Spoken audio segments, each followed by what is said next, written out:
কারণ যেই নারী মুখ ঢাকে ও কখনোই প্রশ্ন পাঠাবে না যে মুখ ঢাকা লাগবে কিনা। যে মুখ ঢাকবে না সেই রকম প্রশ্ন পাঠাবে, হুজুর মুখ না ঢাকলে কি কিছু হবে, মানে উদ্দেশ্য হলো আমি মুখ ঢাকবো না। তো এই জাতীয় প্রশ্ন মাহফিলে পাঠায়, পাঠাইতে পাঠাইতে পাঠাইতে পাঠাইতে হঠাৎ এমন হুজুরও পেয়ে যায় যে হুজুর বলে মুখ না ঢাকলেও সমস্যা নেই। আমি তো কখনো বলি না, প্রশ্ন উত্তর দিও না, কিন্তু কথা হলো এই যে এরকম পাঠায়, পাঠাইতে পাঠাইতে এমন একজনের কাছে পড়ে যায়, তখন বলে দিল হ্যাঁ মুখ না ডাকলেও সমস্যা নেই। এই মহিলারে আপনি জিন্দিগিতে যত ওয়াজ করেন সে আর মুখ ডাকবেন। এখন বলেন মুখ যদি না ঢাকে তো একটা ছেলে একটা মেয়েকে বিয়ে করার আগে তার চেহারা দেখে কিনা? একটা ছেলে মেয়েকে বিয়ে করার আগে একটা আয়োজন হয়, মেয়ের বাবা 4-5 জনের জন্য আয়োজন করে, ছেলে ছেলের মা পরিবারের অন্যান্য নারী সদস্যরা মেয়েটাকে দেখতে যায়। তো মেয়েকে দেখতে যাওয়ার পর কি দেখে?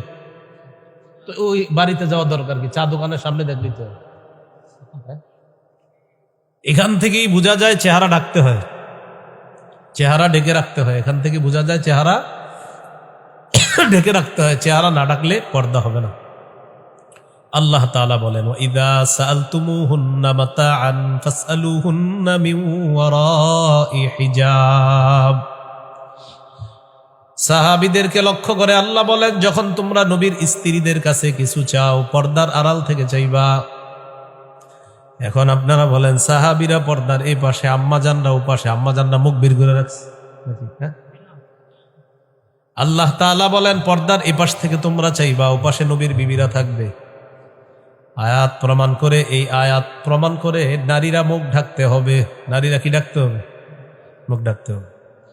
কারণ একজন নারী ঘরের ভিতরে তো মুখ ঢেকে থাকে না, উনি ঘরের ভিতরে তো মুখ ঢাকে না। এখন আপনি যখন তার কাছে কিছু চাইতে যাবেন, আল্লাহ বলে পর্দার এপাশ থেকে চাও, তার মানে একজন নারী তার মুখটাকে পর্দার ওপাশে যখন থাকবে অটোমেটিক মুখ ঢাকা থাকবে। এই জন্য আল্লাহ বললেন পর্দার এপাশ থেকে কিছু চাও। সহিহ বুখারীর বর্ণনা। আম্মাজান আয়েশা সিদ্দিকা রাদিয়াল্লাহু তাআলা আনহার হার হারায় গেছে। হার তালাশ করার জন্য তিনি গেলেন। তো তিনি হার তালাশ করে আসলেন, আসার পর দেখে কি তাকে বহন করা যে পালকিটা, এই পালকি সহ বাহন চলে গেছে।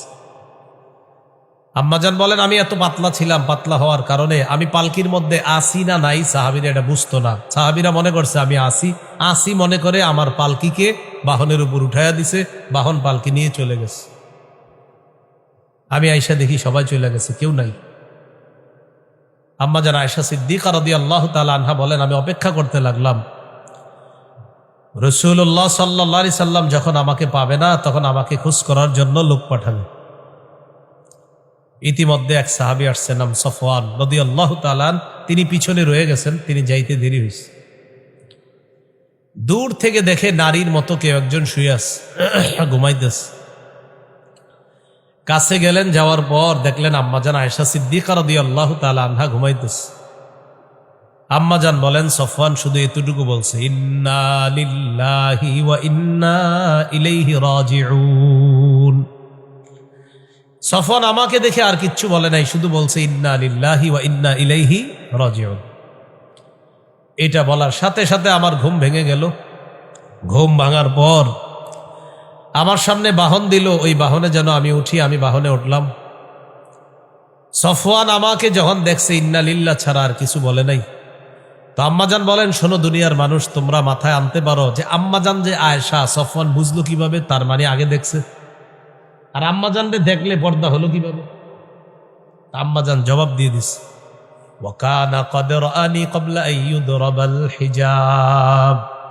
শোনো দুনিয়ার মানুষ, সফওয়ান আমাকে পর্দার বিধান নাজিল হওয়ার আগে দেখছে।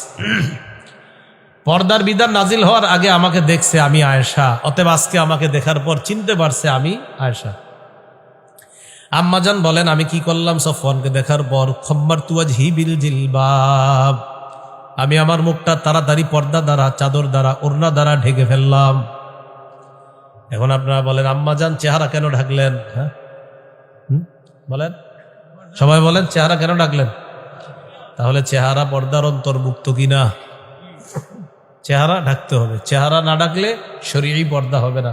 সারা দুনিয়ার বিজ্ঞ ওলামায়ে কেরাম এই ব্যাপারে একমত, মাযহাবী লামাযহাবী সবাই একমত, পর্দা চেহারা সহ, চেহারা ছাড়া পর্দা হবে না। আধুনিক ইসলাম কারা অনেকে কায়েম করতে চায়, এদের ভাষ্য মতে চেহারা খোলা থাকলে সমস্যা নাই। এটা হলো যারা বলে যে ইসলামকে মডার্ন করতে চায়। মোহাম্মদ সাল্লাহ সাল্লামের ইসলাম 1500 বছর আগে, এটা যেমন তখনও শ্রেষ্ঠ ছিল, এখনও শ্রেষ্ঠ আছে, কিয়ামত পর্যন্ত ইসলামই শ্রেষ্ঠ থাকবে। এটা আপনি নতুন করে সাজাতে হবে না। তো অনেকে আসছে, আইসা কি বলবে এখন? বলবে মডার্ন মডার্ন, আধুনিকতা।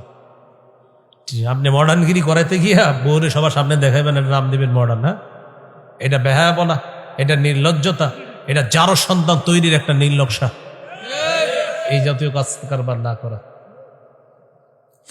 আল্লাহ আমাদেরকে বুঝার তৌফিক দান করেন।